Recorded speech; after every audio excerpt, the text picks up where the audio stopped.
Today is Tuesday, October 22nd, 2019. I am broadcasting live from Atlanta, site of the YouTube Black Content Creators Summit.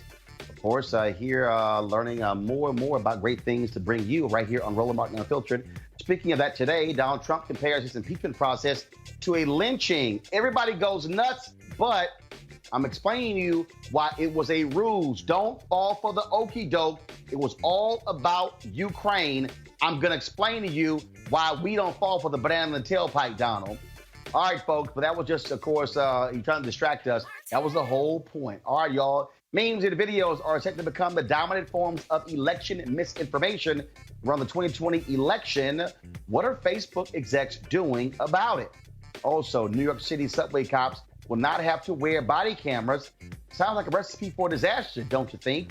2 members of the far-right Proud Boys have been sentenced to prison for their part in a vicious New York City street brawl. A high school coach disarms a boy with a gun and then hugs him until police arrives. Folks are lauding this former college football player, his brother, as a real-life hero. And an update on the story of the security guard who got fired for using the N-word. And the search for a missing 3-year-old from Alabama continues. Folks, it is time to bring the funk. I'm Roland Martin Unfiltered. Let's go. He's got it. Whatever the biz, he's on it. Whatever it is, he's got the scoop, the fact, the find. And when it breaks, he's right on time and it's rolling. Best believe he's knowing. Putting it down from sports to news to politics. With entertainment just for kicks, he's rolling. It's on go, y'all. It's Roland Martin, yeah. Rolling with Roland now. He's funk, he's fresh, he's real, the best, you know he's Roland Martin now.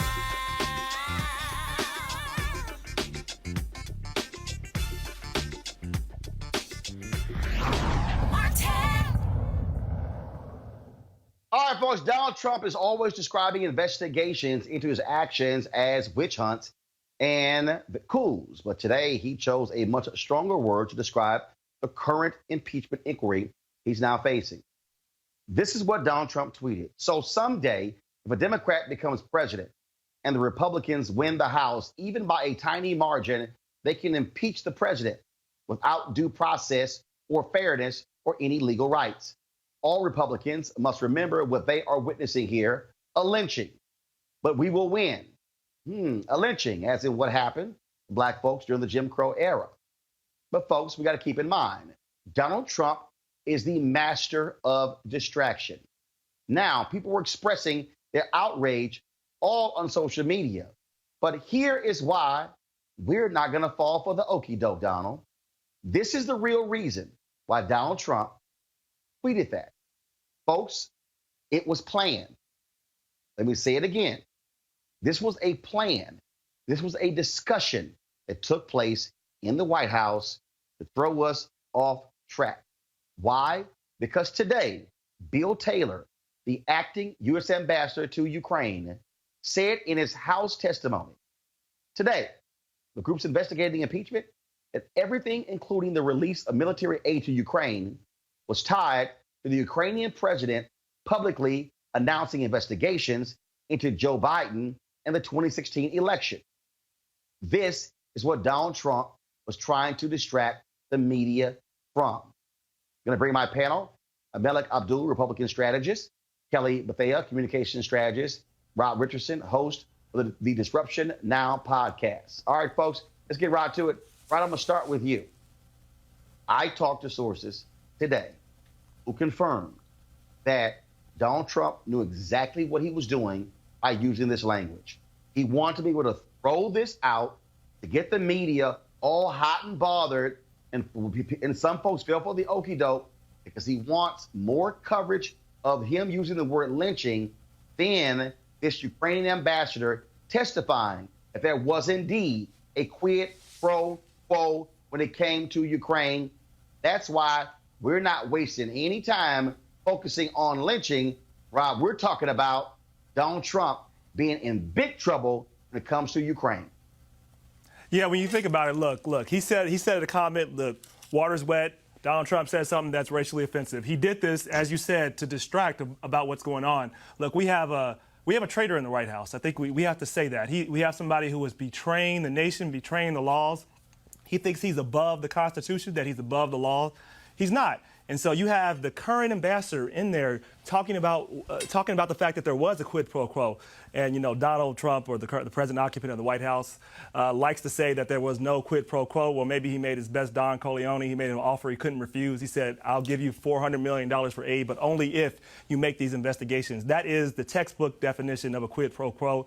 It's illegal, and it's dangerous, the fact that our security would be at risk just so we have a president who can use the power of his office against his opponent. I tell people this: if you don't like Donald Trump, look, I don't agree with a lot of his politics personally, but what makes me nervous is the fact that he's going to try to use the power of this office to go after people. It's Joe Biden now, but it could be you next. So if you believe in America, you believe in the Constitution, you should be frightened. There's nothing conservative about this. This is very scary. He's betraying our nation, and he is a traitor, period. That's why he wants to distract. Malik, this is what Donald Trump wants to do. He wanted to throw the media off of the focus of the Ukrainian ambassador, to folks to be all hot and bothered. Mainstream media falls for the okie doke every single time. That's why he tweeted, I was told point blank, this was a conversation took place before that tweet went out. He knew exactly what he was trying to do. Well, I wouldn't doubt that Donald Trump knows what he's doing. That shouldn't surprise anyone. To the point about the comments, whether or not it's a distraction. Well, this is also not the first time that we've heard this before. We've heard many times that things that Donald Trump do, they're done to distract us from one thing or the other. Whether or not that's true or not, that's always the accusation that comes out. So I understand that you spoke with your sources, and your sources say that this is something that he's doing to distract us. Well, we've heard that before. So your sources could be right. Yeah, maybe so. But the idea that Donald Trump... Not a question my sources could be right. My sources, Kelly, are right. Well, I mean, of course you would say that because you would believe it. Why wouldn't you believe it? No. See, here's the difference, Malik, between me and the other folks you deal with. Not a question of I would believe. No, I'm on your show. We don't have to talk about other people. No, that's my point. It's my point. When you have trusted sources, and the reason when you have trusted sources who have been right before, and they are right again, that's what you also base it upon. That's what we're dealing with here, Kelly. I couldn't agree more. The distractions are becoming, frankly, just annoying at this point. I'm not even surprised that mainstream media is latching onto this, because it is a shock factor. The fact that he would say such, heinous things. But again, we're dealing with a stupid man. Stupid men say stupid things. And when you take those, when you put two and two together like that, this shouldn't be, a shock to anybody. This shouldn't be a surprise to anyone. And like you said, you have an ambassador at the of Ukraine saying that there was a quid pro quo. That is news. Another thing that happened today, one of Trump's top donors is being charged with tax evasion and donating almost $1 million in illegal campaign funds. That's in federal court right now. That's real news. But Donald Trump being a racist, that's old news. Donald Trump saying something stupid, that's old news. That shouldn't be a headline right now. We should just keep it pushing and actually get to the discussion at hand, which is the fact that there's an impeachment inquiry out right now, and he's scared. Donald Trump is scared as to what the Dems are going to find, and his days are numbered, and he's afraid of that. That part is news. Yeah, and I think what he's very concerned about, to go to Kelly's point, he is concerned. He is trying to control the narrative. This is all this is. So don't listen to anything else. Donald Trump is doing what he does do best. Where I disagree a little bit is that he's not stupid on this. He's very strategic and very smart, and don't fall for it. Look, it is raining right now in D.C. Donald Trump wants to tell you that it's sunny. But the facts are real. They are not alternative facts. He's trying to make up new things. He's trying to distract you. This is not only is it news, the fact that we know what happened with Ukraine. It should frighten everybody. It should frighten conservatives. When they talk about a deep state, what they're talking about people that are Republicans that are appointed by Trump. Obama's not in office. Hillary Clinton did not win. The people that are coming forward are people that are appointed by Donald Trump. They are Republicans. And people, no matter what conservative media is saying, what is going on right now is threatening our democracy. And this current president is a traitor to our country, and people should start saying that. That's the real news. This other stuff is not. Well, the problem is, unfortunately. Melik, what you have here is to have this Ukrainian ambassador go before this committee and tell them point blank that that was a quid pro quo. Yep. You have Mulvaney, who admitted it, then tried to walk it back, lying. You have Donald Trump, who has said there was no quid pro quo, lying. He has castigated this whistleblower. Here is a Trump appointee, a guy who's like, I'm not going to prison for you. Mm-hmm. What do you make of the Ukrainian ambassador who was in on this, who said that also that Rudy Giuliani was there to set up a back channel discussion with the Ukrainians? This is damning information against Donald Trump, Melik. What do you think? Yes or no? I don't think much of it, simply because about a month or so ago, we heard a similar conversation about Robert Mueller and him testifying and what he was supposed to let us know during the hearing. And, you know, a month or so ago, people were talking about impeaching Donald Trump over that. This is not. I don't think much of Melik. This isn't Melik. This isn't Robert Mueller. Right. This is another bright and shiny object, though. No. This is the Trump appointee.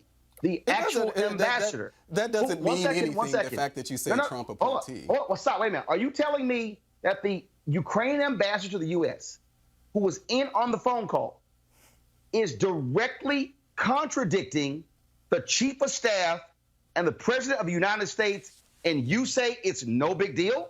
Well, I don't think it's not a big deal to me, because simply this is something that we've heard before. But if it is... No, we have not. Donald Trump we've heard before that the walls were about to come tumbling down. We've been here before. So if as you say, your sources say, you know, this is something that Donald Trump wanted to do because Donald Trump was concerned about it. See, now you're mixing stories. This is not my sources talking about the Ukrainian ambassador. The Ukrainian ambassador to the United States. Right, was in a hearing today. Congress today. Right.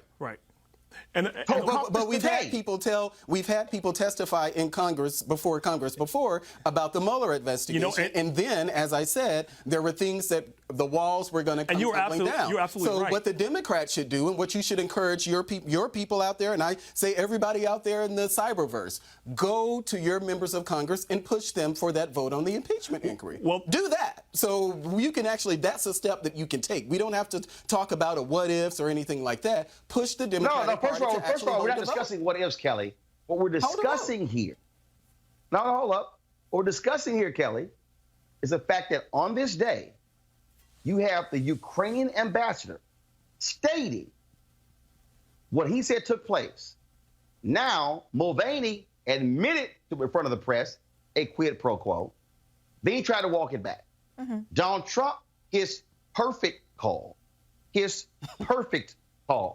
In fact, even Mitch McConnell today hasn't been a prima facie case of said treason, frankly. Now we have that, clear cut, this is grounds for impeachment case. But to Malik's point, if the Democrats are not on the ball with this, it can end up like the Mueller investigation, where it's just kind of brushed under the rug, more things that Trump does, and, we just have a president in here for 4 more years because nobody's doing anything about it. So my concern is, like what Malik was saying earlier, like the Mueller report and everybody else who was doing all of these things in the administration, we have proof that Trump has been committing treason. We've had proof for at least 3 years now, and nothing has been happening. And then first of all, Rob, there's a huge difference here. Yeah. The difference here is this here. Unlike any other thing that happened previously, none of those things precipitated or led to this impeachment inquiry. But it could have. This has gone to, first of all, what could have happened is irrelevant because it didn't. I'm speaking of the now. And what we're dealing with the now is that Trump now, him and his folks realize this is now different.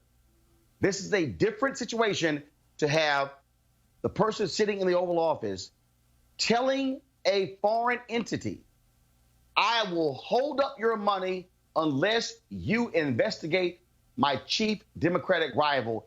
That's a change. And to have the Ukrainian ambassador to the U.S. now flat out confirm it, Rob, that has to be troubling to the White House. Yeah, it should. I think what's different, let's separate some things out here. There is a pattern of the same thing. There's a pattern of betraying this nation. And I think the Mueller report was clear, and there was enough to impeach there. But this is a much easier story to see. I mean, it's really clear cut to your point. And the president occupant of the White House is certainly more worried about it. But look, we have to make sure that people understand what's going on, because I think the walls are really close to crumbling in. See, not about it's one way or another. It's, are the walls going to crumble in on all of democracy, or are they going to crumble on Trump? One or the other is going to come about. And we have to decide as Americans how that's going to go. And I think that's going to be not just on Congress, it's going to be on America. Do we want to elect a king? Do we want to throw out the Constitution? Do we want to throw out the rule of law? That's what we're doing. If we're saying this is okay, if a president can do this, a president can do anything, and there are no rules, and let's throw it out and let's just make him king and say, we don't care about the Constitution anymore. So we can have conservatives stop pretending that they care so much about the Constitution when you see Trump trampling over the Constitution every single day. Well, you don't have to compare or say anything about how conservatives feel about the Constitution. Democrats have the House. So if you want to impeach him, and as we were told, there were, I think, 10 different instances that Mueller actually identified where Trump obstructed justice. And now at 11. Well, and now we have 11. So if the 10 weren't important enough, or weren't a guiding force enough for the Democrats to say, okay, well, we're going to actually move forward and vote on an impeachment inquiry, then I just don't have the confidence that they'll do it now. But if they do, then more power to them. I think this is just yet something else that's going to help Trump win in 2020. But there were 10 instances, where Mueller said that Trump obstructed justice, but now we've moved on to yet another bright and shiny object that Trump gave us. Now, Trump did actually give us this. He violated the law. Yeah, I mean, Trump actually did give us this. There were things he shouldn't have had the conversations with the Ukraine minister, but if the notion is that, this is the moment where Trump is going to be impeached, okay, well, put your money, put up or shut up. That's what I said. Well, actually, I kind of agree with that. I'll just say this, but we're making the argument that because you got away with the crime before, you should get away with the next crime. Is that the argument? Like, I think it's a bad argument. But there were 10 crimes. Trust me, this ain't R. Kelly. Bottom line here is this here. Democrats moving this direction. Donald Trump suffered a serious blow today to have his Ukrainian ambassador to the United States go before Congress and say, yes, indeed, there was a quid pro quo. Let's see how the Donald tries to wriggle out of this one. Got to go to a break. When we come back, more Roland Martin Unfiltered. Back in a moment. You want to check out Roland Martin Unfiltered? YouTube.com/Roland S. Martin. And subscribe to our YouTube channel. There's only one daily digital show out here that keeps it black and keep it real. It's Roland Martin Unfiltered. See that name right there? Roland Martin Unfiltered. Like, share, and subscribe to our YouTube channel. That's youtube.com/Roland S. Martin. And don't forget to turn on your notifications so when we go live, you'll know it. All right, fam, it's almost that time. The holiday season, of course, is, for many of us, the favorite time of the year. Now, whether you celebrate Halloween, Thanksgiving, Ramadan, Christmas, Kwanzaa, New Year's, all of these, of course, from October to the end of the year, this is when you think about spending time with the people you love the most. This is also the time to count your blessings and support those less fortunate and look at how you can have an impact on their lives. Well, I have the perfect opportunity for you to be a holiday hero, have a major impact on other families. Here's the deal. Right now, hundreds of thousands of Americans are sitting in jail without being convicted of a crime. Why? Because they lack the financial resources to pay their bail. Now think about it. If you are arrested for any minor offense, you'll be taken directly to jail. If you don't have bail money, whether it's a few $100 or a few $1,000s, you will stay there until a court date is scheduled. Now that could be days, weeks, or even months. America's bail system is broken and has created a two-tier system of justice, one for the rich and one for the poor. Folks, freedom should not be freedom should be free. That's why the Ebony Foundation is partnering with the Bail Project and is sponsoring the Home by the Holiday campaign. With your help, our goal is to bail out 1,000 people by New Year's Day. Now, how's that for a holiday gift? A donation from you can change someone's life tomorrow, and here's why it is critical. People of color represent upwards of 90% of the jail population across the country. It ranges from 50 to 90% depending upon where you are. Of course, then when they stayed in jail, 90% of people with misdemeanors ended up pleading guilty. However, when bail was paid, 50% of the cases were dismissed and less than 2% received the jail sentence. Sometimes justice needs just us to join the fight. Folks, you can be a holiday hero by donating $25, $50 or more to help the Ebony Foundation bring our brothers and sisters home for the holidays. To donate, go to homebytheholiday.com. That's HOMEBYTHEHOLIDAY.com. And of course, the Ebony Foundation is tied to Ebony Magazine. And so we certainly appreciate the work that they're doing to assist those who are most in need. All right, folks, welcome back to Roland Martin Unfiltered, broadcasting live here from Atlanta site where I'm attending the YouTube Black Content Creators Summit. Some great conversations have been taking place all day, so we certainly have been enjoying ourselves. All right, folks, Facebook on Monday said it removed a network of Russian-backed accounts that posed as local newspapers weighing in on political issues in swing states. They praised Donald Trump and attacked former Vice President Joe Biden. Facebook said the network looks the same as the Kremlin-backed group that interfered in the 2016 election by encouraging social discord, seeking to boost Trump and attacking Democratic candidate Hillary Clinton. The new disinformation campaign appears to follow the same playbook. All right, Kelly, Jesus, what the hell is up with Facebook?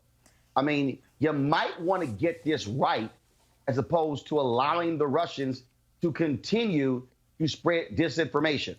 Yeah, I don't really think that it's only one account out there that is doing this kind of thing. The fact that Facebook only caught one and X amount on Instagram, that's a little disturbing. I definitely feel like there's a lot more out there. But I also feel that this is another major reason why we need to do our due diligence in actually finding our news, doing the research, actually being more aware of where we're getting our news from. That's why shows like this are important. That's why we have credible resources out there, credible sources that we can depend on. You know, be careful about what you share. Chain mail is not your friend. You know, very simple things that you can do to make sure that disinformation does not spread and is disseminated throughout the world. It's not hard to just do your research. It's just simply, if you see an article, it looks fishy, cross-reference it with something that is known to be credible, that is known to have told the truth on multiple occasions. It's not that difficult. But regarding Facebook specifically, I don't know what they can do at this point. I feel like they're really behind the ball on this in regards to filtering out these accounts. I feel like that should have been happening in 2015, not just 2016, because that's when we were first made aware of such accounts being in play in our electoral process. So in terms of 2020, hopefully something will happen in that it won't be nearly as bad as 2016, but I'm not necessarily all that optimistic about it. So, Malik, what responsibility does Facebook have? I mean, geez, you would think they had enough time since the 2016 election to do much better when it comes to getting rid of these Russians who are trying to spread disinformation. Yeah, I don't know. Yeah, Facebook could do more, but the notion that there are people masquerading, whether it's Russian bots or Asian bots or what have you, the notion that there are people who are creating dummy accounts portraying themselves as conservatives or progressives just doesn't surprise me. Maybe there are more Russian bots that are doing this, but as someone who I'm on social media all day and I see the things. And these aren't Russian bots. These are real, live, active accounts of people who are peddling this same misinformation, disinformation, if you will, it just doesn't surprise me. But to the extent Facebook can do something to remedy that, they should. I don't know what exactly that will look like. I know they've done, like Kelly was saying, the purging with YouTube. So yeah, Instagram, that's something that they can do. But I don't know if it's something that really can be just totally washed away altogether. They should, but I just don't know. And again, as someone who sees this type of misinformation going on a daily basis from trusted sources, even politicians, if you will, this just doesn't surprise me. Rob, bottom line is here. Donald Trump, Mitch McConnell didn't do a damn thing when it came to protecting this nation with election security. And frankly, Facebook is losing credibility every single day the more they allow this mess to happen on their platform. Yeah, I actually completely agree with that. And I'll just tell you that we talk about this a lot on my show, and the fact that we, African Americans, need to do more. We need to have more shows like yours. We need to have more. We need to have more say in the digital market, in the digital ecosystem. Look, this is what I'll say about Facebook. They should do more. They're probably not going to. Nobody's coming to save us. Like, Superman's not coming, Iron Man's not coming, Wakanda's not coming. Nobody's coming to save us, right? We got to save ourselves. We have to be in on the process. We know that these machines are learning the same biases that humans have, because guess what? African Americans aren't there at the table at the level that we need to be, and we have to be. We have to demand that we're there, because that's going to be a part of it. We have to be there designing these things, and then we have to be vigilant about it. Look, they're going to create this type of content that is going to move behavior. It does work. Whether the Russians do it, we know others are going to do it, and we have to be there at the table, making sure that our voices out there, that we're behind actually the content media as well, that we understand the technology. We can do this. We have to do this. We have to begin to really disrupt this narrative, because I fear 2020 will be worse, and then going on, this will get worse unless we are willing to be there at the table. Because, I'll just give you one real quick example. There was a technology, a voice impersonating technology. Somebody can take my voice, see me right now, and make up complete words, and everybody will think it's me. That technology exists right now, and that can be used in campaigns. What are we doing to be ready for it? I have no idea, but I think we have to make sure we are ready, because technology is moving faster than any of us can really anticipate. And Kelly, at the end of the day, when it comes to Facebook and their responsibility, look, they are losing the public trust. That trust is eroding. They better move real fast to weed this stuff out, because folks do not want to see them pretty much being silent with another attack on the American people through their platform. Exactly. But in all honesty, I don't understand personally why Facebook was necessarily a trustworthy entity altogether. This is a social media platform. It's not here's news. why. No, here's why, Kelly. Here's why. This is what the deal is. Because first of all, there are more people who are on Facebook than any other platform. And so what happens is, have you seen the hacking documentary that's on Netflix? The Great Hack. The Great Hack. Yes. Great Hack. Okay, that's why. Because the people who these folks are targeting, they don't know jack. When they say low information voters, what that means is these are people who barely have a high school diploma. And I understand that, but but that's how. No, what I'm saying is Facebook is not news. It is a vessel that can be used for the news, but whether you have a diploma or not, people have the wherewithal to understand where the news comes from. No, Kelly, they don't. They don't. I think people are when you are being. Go ahead. When the information is being purposely manipulated, and when you're being bombarded with the messaging constantly, these people are falling for it. They are purposely lying. Donald Trump was running an ad and was lying.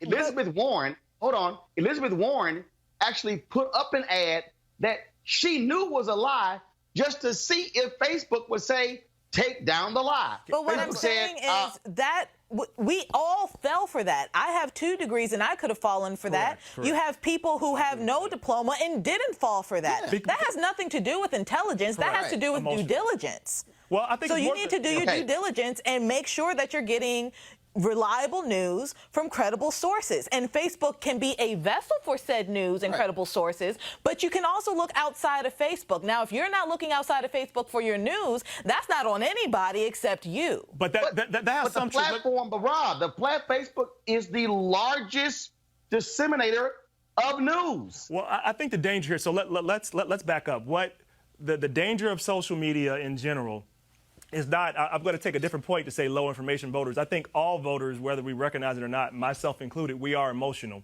And Facebook has an algorithm. Once you hit the like button, yes, you're only going to see that reality. So now I think it's and a lot of times it is, but that's by design of the algorithm. So we have to get people to understand what's going on with social media, and that the algorithms are being used this way for everybody. Like it's not just low information voters in terms of degree. It is high information voters, people that believe that they were following the right information, were still led astray in 2016. You know, people that are black activists, they were following things that weren't true too. I mean, I just think we got to all be careful. This is the difference. Newspapers, cable networks, broadcast networks, magazines. If you submit an ad to them that is false, that is a lie, they will not run it. You're preaching to the converted. Is saying, I agree. This is Facebook. Hey, we don't want to decide anything, so we'll let it run. And what I'm saying is, when it comes to getting rid of these bots, getting rid of these Russians, these Russian folks, they should lying ads, Facebook is going to have to take some damn guts and ownership of their platform and say, we're not going to disseminate clearly defined lie. And I think that's a good point. I think we can all agree that Facebook should do more to actually better that situation. But I think what we're saying here in D.C., we're all in agreement of the notion that this isn't something just affects low information voters. There was an entire the opening testimony of Adam Schiff was based on a made-up conversation that Donald Trump had with the president of Ukraine. So there was an entire conversation that he had at the beginning of his opening testimony, and there were people who believed that. And of course, Adam Schiff came out later and said, I think he may have conceded that it was something that he shouldn't have done. But the notion that Facebook is not already a vehicle for people to just push conspiracy theories, and these are not just Russian bots. These are people that we know. And so I'm my whole strategy is that I'm very deliberate about the things that I post. So if I post something, I would have actually researched that in various places, not just my favorite, Fox News host, or not just my favorite Wall Street Journal host or something. You have to go and research this stuff for yourself, because we're all susceptible to our confirmation bias. And I think that's what a lot of it that we're seeing. And as Rob said, you can click a like button on something, like how I'm wondering, how is it that I was on Amazon looking for a product, and then all of a sudden I get those in my in my feed of those actual products or similar products. So we have to be mindful of that ourselves. Bottom line is this here. Facebook has to do far more when it comes to their platform, when it comes to also ensuring that you don't have Russians infiltrating it, and stop running ads that are full of lies. Let's go to this next story, folks, and that is all these school shootings are all too familiar. Earlier this year, a high school coach in Oregon was celebrated as a hero for stopping an armed student before he could hurt anyone. Now, new surveillance footage shows the coach hugging the student after disarming him.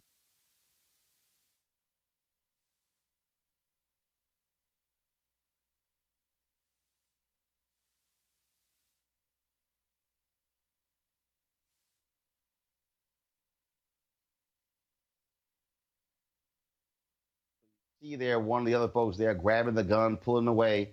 The coach is hugging him. Coach will not let go of him during this whole time. 18-year-old Angel Granados Diaz brought a gun to Park Rose High School. Before he could do anything, football and track coach Keenan Lowe stopped him. Reports at the time said Lowe tackled the student, but as you can see in the footage, that's not exactly what happened. Lowe grabbed the gun from Granados Diaz and handed it to another teacher. He then pulled him in for a long hug. While students ran from the classroom and police began to arrive, Lowe stayed with the young man throughout the whole process. Got to go to a break, folks. when we come back. More on Roland Martin Unfiltered from Atlanta. Back in a moment. You want to support Roland Martin Unfiltered?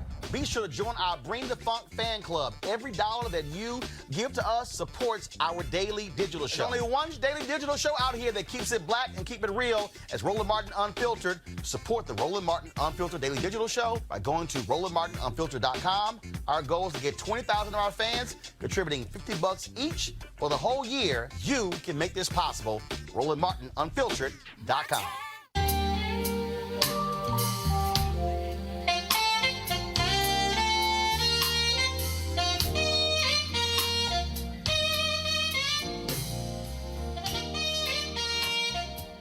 All right, folks, coming up November 7th through the 11th is the Luxe Jazz experience taking place in Cabo San Lucas. That's right, November 7th through the 11th.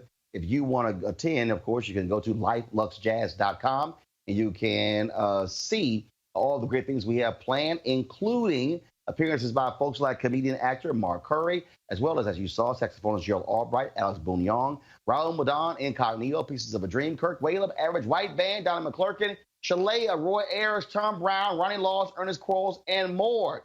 But if you can't make it, you can still participate by going to GFNTV.com.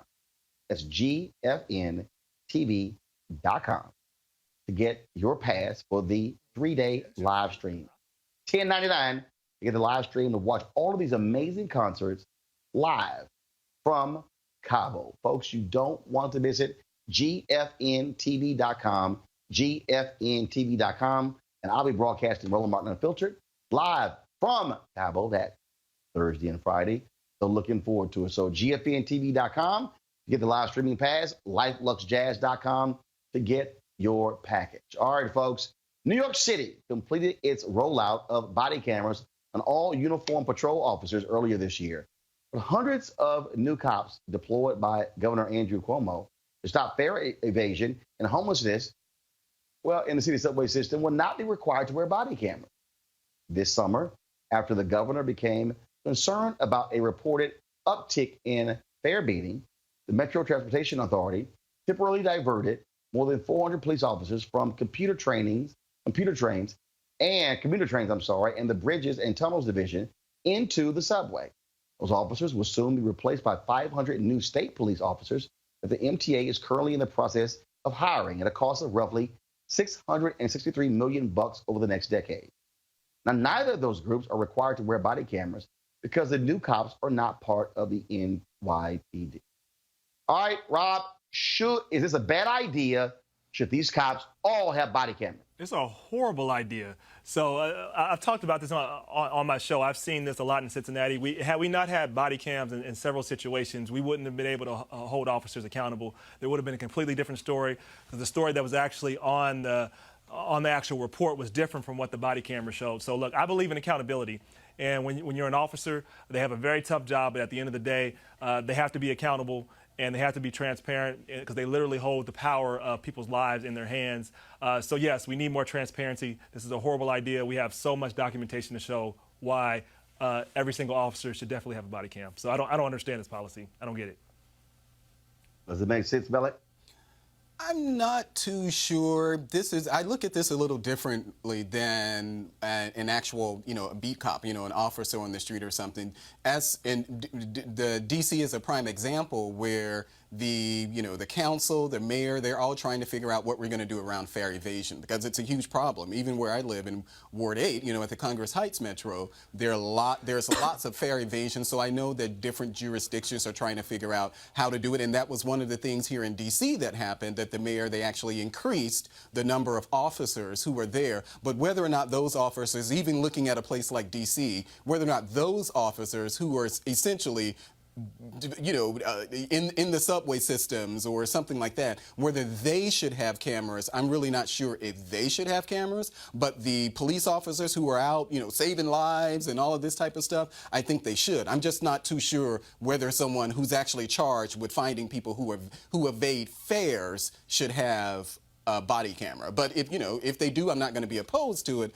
But I feel differently about this than I would just regular beat cops on the street. I want to say very quickly, I've seen this logic play out before. So at the University of Cincinnati, as I told you previously, I was on the board, and we had an uptick in crime. And we were told that the university officers are not the same as the regular beat officers. And that was supposed to be the truth. However, we saw someone shot and killed who shouldn't have been shot and killed. It often happens that, look, those officers are going to respond as officers do. So I don't see the argument for not having a body camera. I think you need more transparency. I've seen it play out the opposite way. Kelly, I dare say if a cop is coming in and interacting with the public in this way, got to be wearing a body camera. You have to. I mean, and we have so many examples of what happens when you do wear a body camera. Like Rob was saying earlier, you have instances where the story that's in the report doesn't match up with what's in the body camera. Just as recently as this last shooting with the young woman playing video games with her nephew, had he not been wearing a body camera, who knows what that police officer would have said to convince the public that that was a justified shooting. I understand that we're talking about the subway now, but even in those situations, we have instances where had there not been a body camera there or anybody taking accountability via technology, that we wouldn't know exactly what the story is, because at this juncture, cops are not necessarily all that trustworthy but for the body camera or but for third-party videotaping it. So until we are in a space as a society where we can actually trust cops again, if we ever did, you need to have something on your person to actually record what you're doing, because we can't trust the words coming out of your mouth. Well, I just want to say, Roland, as someone who my sole source of transportation is our city's metro, our subway system, our buses, or even when I'm walking, I've seen this play out for years, where people have been detained for skipping fare, because that's what we're talking about. We're not talking about responding to a crime or murder or shooting or anything like that. We're talking about skipping fare, and I've yet to see an instance of that I would say required one of those officers who were essentially detaining people, giving them a citation to appear of court. And I think that may have changed in the D.C. Council law. They may have changed that, but I've yet to see an instance where I've actually seen that compares to what I see on the street, where people are actually detained and they're locked, they're handcuffed and all of that. I think this is just a subway thing. It's totally different, And this is just based on my experience being a commuter who uses the subway system all the time. All right, folks. Also in New York, 2 members of the far-right group, the Proud Boys, have each been sentenced to 4 years in prison for attacking a group of protesters outside the Metropolitan Republican Club in Manhattan. The defendants, Maxwell Hare and John Kinsman, were among several people arrested following a street brawl in October of last year between members of the Proud Boys and demonstrators believed to be linked with the anti-fascist movement, Antifa. A New York jury found Hare and Kinsman guilty of attempted gang assault, riot, and attempted assault in August. Mark Dwyer, a New York State Supreme Court justice, said the defendant's punishment was handed down as part of an effort to deter people from using political differences as a reason for violence. Police folks have released surveillance video that shows a man approaching a missing Alabama 3-year-old girl, Camille McKinney, while she played outside her family's housing complex on the night she disappeared. The Birmingham Police Department is asking that you call 205-254-7777, 205-254-7777. If you have any information that might help to finding this young girl. All right, folks, the U.S. Postal Service announced that the late journalist Gwen Ifill will be memorialized with a forever stamp next year. The stamp will feature a 2008 photo of Ifill with her name at the bottom and the words Black Heritage at the top as part of the Postal Service's Black Heritage series. Ifill died of cancer in 2016 at the age of 61. For 17 years, she has served as the moderator of PBS's Washington Week, the first Black woman to host a nationally televised political talk show. In 2013, she also joined PBS NewsHour, becoming half of the first all-female anchor team to lead a network nightly newscast. Ifill moderated the 2004 and 2008 vice presidential debates as well, and certainly the honor is well received. All right, folks, we talked about this story last night, an update to the story we brought you. According to a release from the Union Madison Teachers, Inc., the Madison Metropolitan School District decided Monday to rescind the termination of Marlon Anderson, a security guard at Madison West High School. Anderson was fired by the district after a black student said the N-word during an exchange, and Anderson repeated the racial slur when he told the team not to use it. At the time, district leaders said Anderson was fired for violating its zero-tolerance policy for using the racial slur on school grounds. Well, congratulations to Marlon. Let me go to my panel here. Now, I discussed this yesterday, and it was interesting to me, the feedback that we got from people who, Kelly, it's still just nuts to me, the folks who make up all of these excuses why they should be able to use the N-word. I just don't understand the psychology and the psychosis of black people to want to use a word that the oppressors use to denigrate and degrade us. I don't have an answer for you. I believe I was on one of your episodes and we talked about this subject. I do my best not to use the word at all because the history of said word is too insidious to repurpose it for something positive, I think. The fact that this officer was actually my understanding is that the officer was trying to have a teaching moment with the young man when he said the word. So I understand, and I understand how and why he got his job back, because it wasn't necessarily a zero tolerance policy-esque infraction. But as a rule, I don't understand why we need to use the word. There are plenty of other words that can define, the negative noun that we're trying to describe there. I just don't understand. I don't get it. We are better than this as a society as a whole. We don't need the word. I don't understand why it is such a crutch in our lexicon. I think we need to let it go. Malik? Hey, I would be lying if I say I don't know people who use the N-word and use the N-word regularly.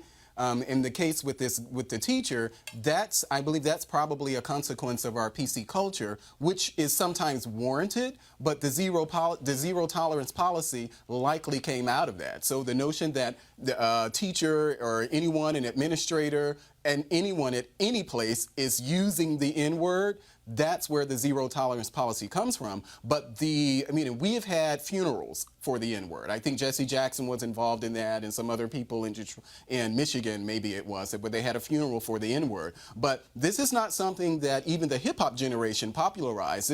We have to go back to Redd Foxx, Eddie Murphy, Paul Mooney, a lot of the comedians who popularized the N-word. And so, we have a whole generations of people who grew up listening to the comedy, but also listening to the word in that community. But you made a point about using words that, or maybe Kelly made the point about using words that are, or phrases that were used historically to attack us, just from a racial point of view. But I look at the N-word the same way that I look at Uncle Tom. That's also a word that has been repurposed to mean something totally different than what Harriet Beecher Stowe meant in her book. And that's a word that white people started using to attack black people. And so this is another example of that. I try my best not to use the word at all, but yeah, I wish that we would stop, but I doubt that that's going to happen anytime soon. Hold up. So you and Kelly both said, I try my best not to use it.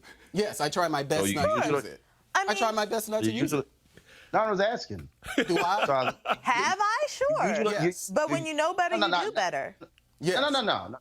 Not have I. Just past. Do I? Yes. Thing is, do you still use it now? Yes. Not really, no. Yes. That wasn't a confident answer. Kelly, not really is not no, and not really is not yes.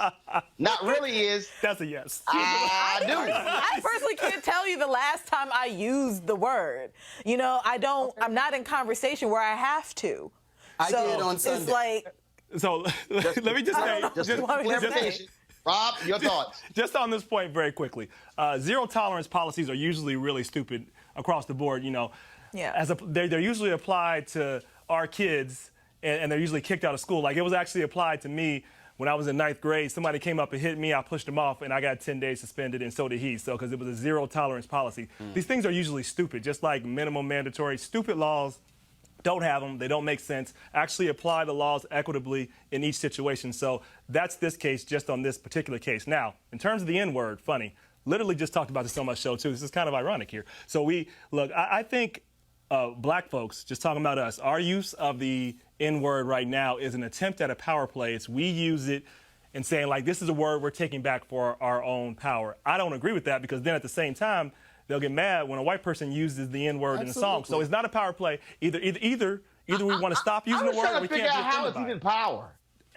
I'm agreeing with you. So we should throw it and stop using it, but we can't say it's a power play if we get offended when a white person or an Asian says the N-word in a song to it. So what I'm saying is we got to make up our mind, because I think we haven't collectively. I don't think we should use it, but it's right now it's globalized at this point, right? It's a word that's used so much. Like I said, black people start trends, and right now we started a trend that everybody can use the N-word, and we need to stop and start another trend, because that's not a good one.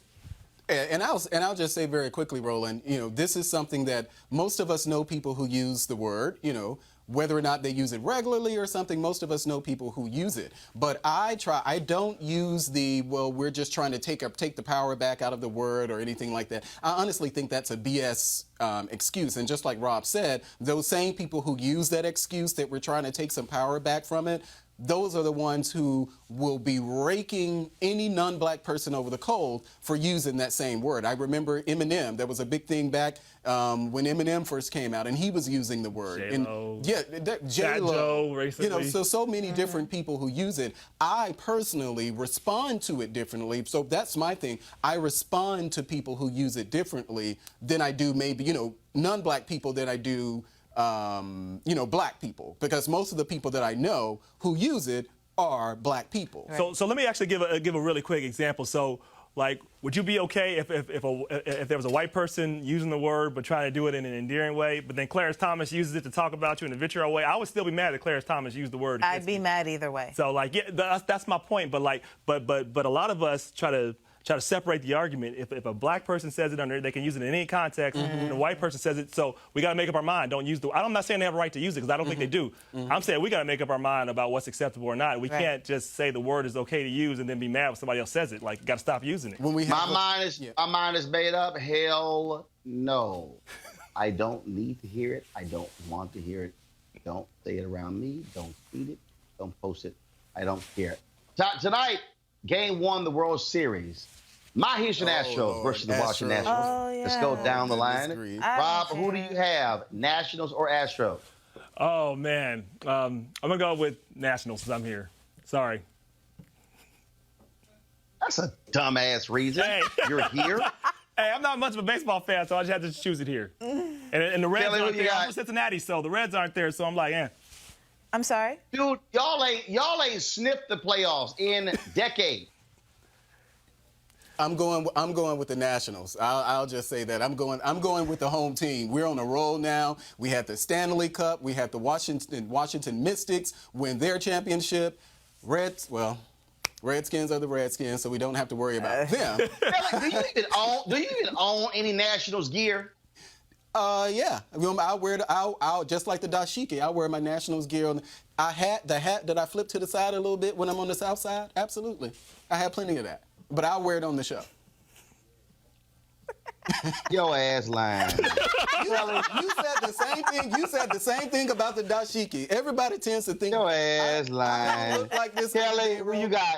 Watch me wear it. And in fact, I'm going to do a whole sport. I'm going to wear my Cowboys jerseys. I'm going to wear all of that on the show. That's what I'm going to do. Next week, and because the Cowboys, we're going to the Super Bowl, so I'm going to wear a Washington Nationals. Y'all going no damn Super Bowl. Only way y'all going to Super Bowl is you buy a ticket. Wait, who's going to the Super Bowl? What team? You think How about Dallas? No, they not. Kelly, anyway, you got Nationals, Astros. Okay. I'm not a fan of either team. You gotta go with the home team, though. I asked you who you're a fan of. Pick. Forget Roland. Just say Nationals. Just say Nationals. Well, I don't want to say Nationals because I feel like the only reason they got to the World Series is because the Dodgers screwed up. So, but we just based here. off We that, just here. We just here now. So That's what progressives do this a lot. You can't take a side. I don't know. I'm argument. Switzerland. Oh, Lord. oh no, not Yes. Switzerland. The Kelly, Nationals. it's two damn teams. Pick one of them. Just pick the opposite of pick, Yeah, pick Nationals. No, I mean, I just want to see. I feel like it's going to be Houston. It ain't gonna end in a tie, Kelly. I can't pick. Oh, my God. I can't do it. I'll say it for her. Nationals. I'm We'll not go with gonna her. say the Nationals. Yeah, I don't know. Vote. How Suzanne voted. indecisive can you be? Only It's with this. Only with this. But if it's not the Nationals, then it has to be the Astros. Okay, then So- I can say that, but I'm not so sure it's going to be the Astros either. I have to see Well, how who it do plays you out. Who do you want Well, to win? I don't care. I'm an O's fan. Kelly, this is the most illogical thing. If it's not And he going to said be the illogical. Astros, then it's going to be the Nationals. E. And if it's not going to be the Nationals, it's going to be the Astros. I understand. What the hell? I understand. I just can't pick one because you're asking me to Anybody- predict who's going to win, and I No, just they don't said who know. you want to support. Who you going for? I don't care. Go for the home team. Here's the other thing. She opens up by saying, I don't really follow it. I don't care.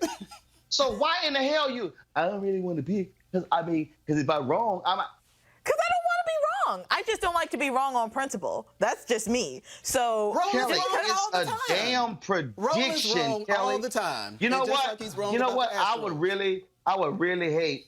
I just want the Nationals to win just so hear that the just so conversation. Roland can be upset. I would let this hear the conversation when you trying to go on a date where you want to eat. I don't know. Oh, no, I always know that. I I'm don't know. I full-figured. want to go over Duh. here. I don't know. Like- How about over Do I here? know what I to don't know. eat? You probably be sitting there for 3 hours trying to make a decision on where in the hell. Kelly, can you even pick between Uber and Lyft? Absolutely. Yeah, okay, whatever. She didn't say it. Anyway, y'all, Astros She are wouldn't going to say win the World Series for the second time in 3 Oh, years. did you want me to say Right Uber now. or Lyft? Let me Oh, whoever explain, has the Kelly. sale. Kelly, I'm done with you. I'm done with you. You're too damn indecisive. You can't make a decision. You literally can't wasted too. 2 minutes. Fine, the you wasted 2 minutes of Astros. time. Are you happy? Being so indecisive. The I'm telling Astros. you right now, Kelly, stop talking. Hug your low down, Chris Paul. I'm telling y'all right now, y'all about to get a visit from hashtag Team Whip That Ass. Just letting you know. Don't become crying to me when he smacked the little Nationals around. Okay? I got to go. Y'all support Roland Martin Unfiltered by going to RolandMartinUnfiltered.com. Joining our Bring the Funk fan club. You can pay via Cash App, Square, or PayPal. Every dollar you give goes to support this show and what we do. We want you to please support what we do because, again, this is all about truth to power, some of the issues that you care about. That's why we do that. Folks, been having a fantastic time here in Atlanta at the YouTube Black Content Creators Summit, learning lots of great information, great stuff, improve our YouTube channel. Please subscribe to it as well. All right, y'all, I got to go because we got a roller skating party at a private location. So I got to go. I got things to do. All right, plus I got to watch the World Series. Okay, holla!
Thank you.